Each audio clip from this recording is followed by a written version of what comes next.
ভারতের নিট সহ বিভিন্ন পরীক্ষার প্রশ্নপত্র ফাঁসের অভিযোগে কেন্দ্রীয় শিক্ষামন্ত্রী ধর্মেন্দ্র প্রধানের পদত্যাগের দাবিতে আন্দোলন আরও জোরালো হয়েছে।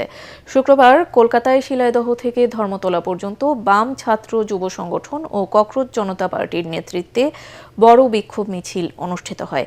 এদিকে দিল্লিতে সরকারের সঙ্গে তৃতীয় দফা বৈঠকে ক্ষতিগ্রস্ত শিক্ষার্থীদের পরিবারকে ক্ষতিপূরণ এবং আন্দোলনকারীদের বিরুদ্ধে দায়ের করা মামলা প্রত্যাহারের বিষয়ে নীতিগত সম্মতি মিললেও শিক্ষামন্ত্রীর পদত্যাগের বিষয়ে কোনো সিদ্ধান্ত হয়নি। সব দাবি পূরণে 24 ঘন্টার আলটিমেটাম দিয়ে দেশব্যাপী আরও কঠোর আন্দোলনের হুঁশিয়ারি দিয়েছে সিজেপি।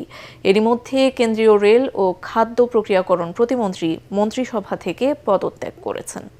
আশিকুর রহমান জানাচ্ছেন বিস্তারিত। ভারতের কেন্দ্রীয় শিক্ষামন্ত্রী ধর্মেন্দ্র প্রধানের পদত্যাগের দাবিতে কলকাতায় বড় ধরনের বিক্ষোভ হয়েছে। শুক্রবার শিয়ালদহ থেকে ধর্মতলা পর্যন্ত বাম ছাত্র যুব সংগঠন এবং ককরোচ জনতা পার্টি সিজিপির নেতৃত্বে মিছিল অনুষ্ঠিত হয়। আন্দোলনকারীদের দাবি, গত 5 বছরে দেশটিতে 89টি পরীক্ষার প্রশ্নপত্র ফাঁস হয়েছে এবং এর পেছনে একটি শক্তিশালী চক্র সক্রিয়। শাসক দলের দুর্বলতার সুযোগ নিয়ে ওই চক্র প্রতি বছর বিপুল অর্থের বিনিময়ে প্রশ্নপত্র ফাঁস করছে। এদিকে দিল্লিতে সরকারের সঙ্গে আন্দোলনকারীদের তৃতীয় দফা বৈঠকেও শিক্ষামন্ত্রীর পদত্যাগের বিষয়ে কোনো সিদ্ধান্ত হয়নি। তবে ক্ষতিগ্রস্ত শিক্ষার্থীদের পরিবারকে 1 কোটি রুপি ক্ষতিপূরণ এবং আন্দোলনকারীদের বিরুদ্ধে দায়ের করা মামলা প্রত্যাহারের বিষয়ে সরকার নীতিগতভাবে সম্মত হয়েছে বলে দাবি করেছে সিজেপি।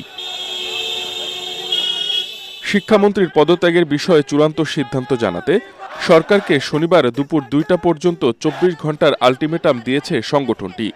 নির্ধারিত সময়ের মধ্যে দাবি পূরণ না হলে দেশব্যাপী আরও কঠোর আন্দোলনের হুঁশিয়ারি দিয়েছে সিজেপি। এরই মধ্যে কেন্দ্রীয় রেল ও খাদ্য প্রক্রিয়াকরণ প্রতিমন্ত্রী রণবীর সিং বিট্টু মন্ত্রিসভা থেকে পদত্যাগ করেছেন। তবে দ্য হিন্দুস্তান টাইমস জানিয়েছে, আগামী বছর পাঞ্জাবের বিধানসভা নির্বাচনের আগে তিনি বিজেপির সাংগঠনিক কার্যক্রমে গুরুত্বপূর্ণ ভূমিকা পালন করবেন। আশিকুর রহমান, এটিএন বাংলা।